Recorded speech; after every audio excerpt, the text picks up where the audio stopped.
Quem não dá o dízimo é ladrão? Estamos começando mais um Perguntas.com. Se você não é inscrito, aproveite e se inscreva. Senta o dedo no like e compartilhe este vídeo, porque com certeza ele te esclarecerá e sanará as dúvidas de muita gente. E para você entender melhor este conteúdo, assista também o vídeo Como Interpretar as Escrituras, para você obter uma melhor compreensão do que falaremos em seguida. Em primeiro lugar, o que é o dízimo? É a 10ª parte da sua colheita e do seu gado. Dízimo não é dinheiro, é alimento, e que fique bem claro isso. E agora nós estaremos abordando algumas bases teológicas usadas de forma torcida pelos líderes religiosos da Igreja Católica e das denominações evangélicas. A primeira delas e mais utilizada é a que se encontra no livro de Malaquias, capítulo 3, verso 8 a 11, que diz o seguinte: Roubará o homem a Deus? Todavia vós me roubais, e dizeis: em que te roubamos? Nos dízimos e nas ofertas. Com maldição sois amaldiçoados, porque a mim me roubais, sim, toda esta nação. Trazei todos os dízimos à casa do tesouro, para que haja mantimento na minha casa, e depois disso fazei prova de mim nisto, diz o Senhor dos Exércitos, se eu não derramar sobre vós uma bênção tal, até que haja lugar suficiente para a recolherdes. E por causa de vós repreenderei o devorador, e ele não destruirá os frutos da vossa terra, e a vossa vide no campo não será estéril, diz o Senhor dos Exércitos. Depois, para dizer que quem não dá o dízimo é ladrão, eles usam uma passagem que se encontra no Novo Testamento, que está lá em 1 Coríntios capítulo 6, verso 9 ao 10, que diz: Não sabeis que os injustos hão de herdar o reino de Deus? Não erreis, nem os devassos, nem os idólatras, nem os adúlteros, nem os efeminados, nem os sodomitas, nem os ladrões, nem os avarentos, nem os bêbados, nem os maldizentes, nem os roubadores herdarão o reino de Deus. Amados, como nós observamos neste último versículo, eles se atentam somente aos termos ladrão e roubadores, justamente para acusarem e lançarem maldição nos membros que não são dizimistas fiéis. Aí eles dizem: estão vendo?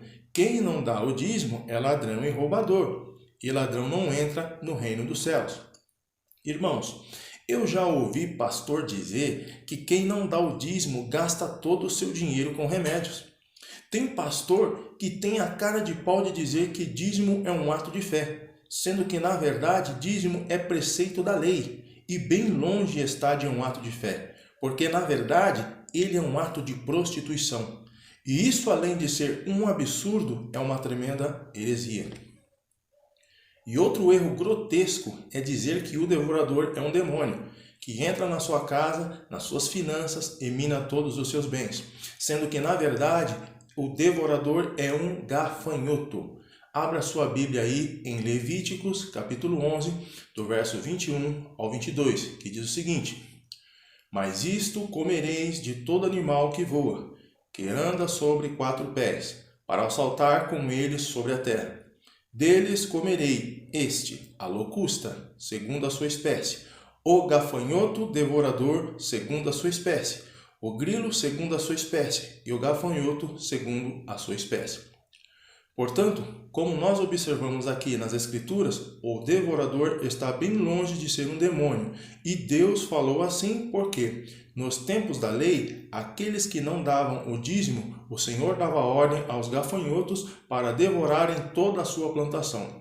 Portanto, o devorador não é um demônio, e sim gafanhotos. Outra base teológica que eles usam de forma equivocada está em Mateus capítulo 23, verso 23, e Lucas capítulo 11, verso 42, que diz a mesma coisa. Mateus 23 diz assim: Ai de vós, escribas e fariseus, hipócritas, pois que dizimais a hortelã, o endrio e o cominho, e desprezai o mais importante da lei, o juízo, a misericórdia e a fé. Deveis, porém, fazer estas coisas e não omitir aquelas. Amados, aqui Jesus estava falando com judeus que viviam debaixo da lei, e não com nós que somos a igreja. e os repreendeu porque eles se diziam cumpridores da lei, mas não viviam toda a lei, como deveriam.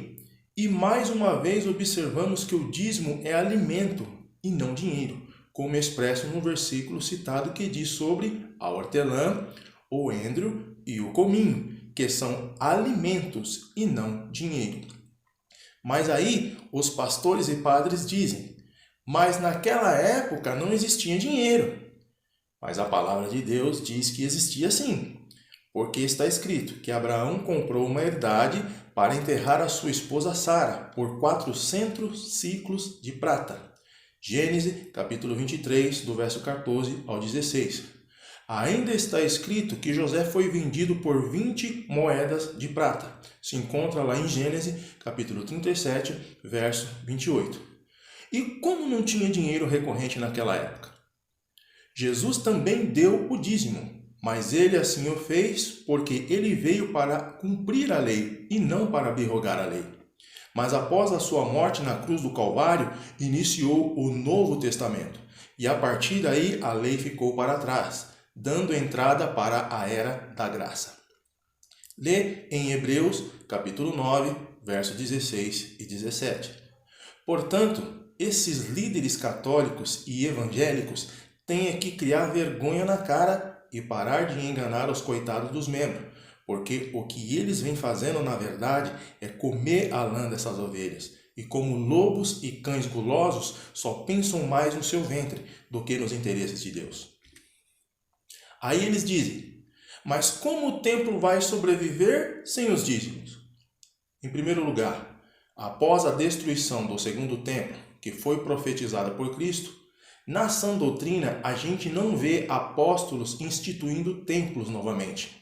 Eles passaram a se reunirem em casas, à beira de rios e nas praças. Lê lá em Marcos, capítulo 13, do verso 1 ao 2, e em Atos, capítulo 12, verso 12, e em Atos, capítulo 16, verso 13. Porque após a morte e ressurreição de Cristo, o templo passou a ser nós, pedras vivas que somos a igreja e templo do Espírito Santo. 1 Coríntios, capítulo 3, verso 16 ao 17.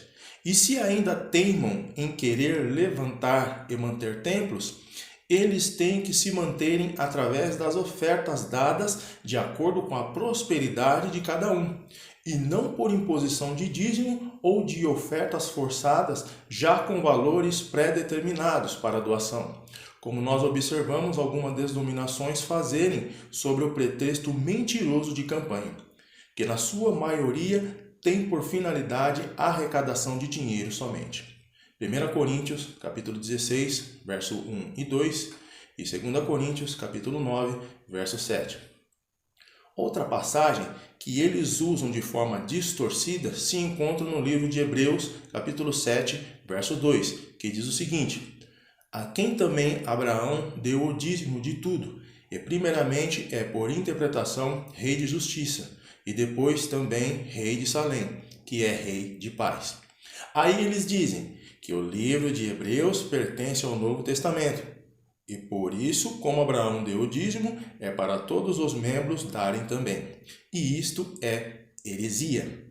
Porque o escritor de aos Hebreus, na verdade, só está fazendo uma comparação, pegando uma passagem do Velho Testamento para mostrar a superioridade do Novo Testamento e do novo sacerdócio de Cristo, segundo a ordem de Melquisedeque. E para não bastar, o dízimo que Abraão deu não era dele, e sim dos despojos que ele recuperou dos reis de Sodoma e Gomorra. Lê lá em Gênesis, capítulo 14. Isto é a mesma coisa como, por exemplo, de que eu sendo um policial, vendo 2 ladrões te roubarem, e eu prender esses 2 ladrões e recuperando o que é seu, tomar 10% e entregar de dízimo na congregação. Aí seriam 2 erros, o de dar o dízimo e o de dar daquilo que não é meu, e sim do meu semelhante. E isso é mais um absurdo que esses líderes cometem. Mas agora, como é que, na verdade, procedia os dízimos conforme a lei? Procedia da seguinte forma: Deus instituiu 12 tribos de Israel, sendo que 11 tribos tinham possessão de terra e, portanto, podiam plantar e colher. Somente a tribo de Levi que não possuía terra, porque Deus determinou que eles cuidassem do sacerdócio do templo. E, portanto, as demais 11 tribos tinham que entregar somente para a tribo de Levi os 10% de toda a sua colheita e gado. E a tribo de Levi usufruía desses mantimentos e repartiam também com os pobres, órfãos e viúvas. E quando o caminho até o templo era muito distante, Deus autorizou que eles vendessem o mantimento, pegassem o dinheiro e, chegando ao templo em Jerusalém, comprassem novamente mantimento para entregarem no templo. E Deus fez assim para que já naquela época não existisse corrupção por parte daqueles sacerdotes. Lê lá em Deuteronômio, capítulo 14 e capítulo 18. O livro de Gálatas, no capítulo 3, verso 10 ao 12, nos mostra que quem tenta viver pela lei está debaixo de maldição. Os pastores dizem que se você não der o dízimo, você está debaixo de maldição, mas a palavra diz ao contrário. Quem pede ou dá o dízimo, que é preceito da lei, é quem está debaixo de maldição. Ainda no livro de Gálatas, capítulo 5, o apóstolo Paulo repreende severamente os cristãos daquela época, dizendo que se eles se deixassem circuncidar, que é um único preceito da lei, assim como também o dízimo é preceito da lei, eles estariam separados de Cristo. E eu agora te pergunto, e você, quer viver separado de Cristo? Eu acredito que não, né? Ele ainda diz que um pouco de fermento leveda toda a massa. Irmãos, fermento são preceitos da lei e heresias que são incutidas encobertamente dentro desses templos de pedra, com o intuito de enganar e levar à perdição os fiéis. E como observamos, a palavra de Deus diz totalmente ao contrário do que esses heréticos pregam por aí afora. Olha só o que diz na segunda epístola de Pedro, capítulo 2, do verso 1 ao 3. Diz o seguinte: E também houve entre o povo falsos profetas, como entre vós haverá também falsos doutores, que introduzirão encobertamente heresias de perdição e negarão o Senhor que os resgatou, trazendo sobre si mesmos repentina destruição. E muitos seguirão as suas dissoluções, pelos quais será blasfemado o caminho da verdade. E por avareza farão de vós negócio com palavras fingidas, sobre os quais já de largo tempo não será tardia a sentença, e a sua perdição não dormita. Agora eu pergunto, porventura sou eu quem estou dizendo isto, ou é a própria palavra de Deus? Quem é que está debaixo de maldição? É quem pede e dá o dízimo, ou quem não dá? Essas verdades, eles não falam dentro das denominações, né? Porque eles não irão apontar o canhão de Deus na direção deles. Mas se não se arrependerem a tempo, no dia do grande arrebatamento da igreja, eles serão desmascarados. E isso se não morrerem antes. Porque ficarão todos para trás, para serem esmagados pelo anticristo e severamente castigados na grande tribulação, para aprenderem a respeitar a sã doutrina e pararem de mentir e enganar o povo de Deus.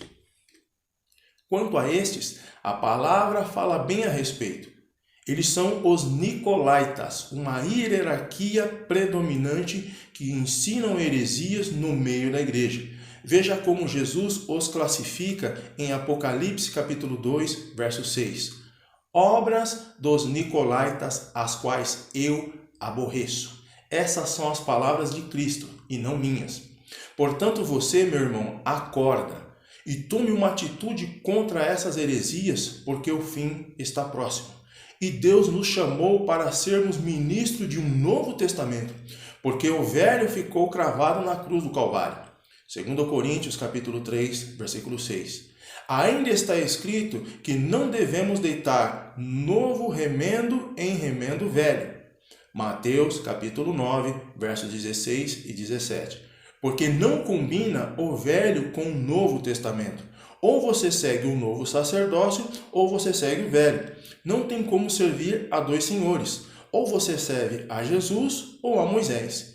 E todos nós sabemos que não foi Moisés quem morreu por nós na cruz do Calvário, e sim o nosso Senhor e Salvador Jesus Cristo. Logo, é a Ele a quem nós devemos seguir.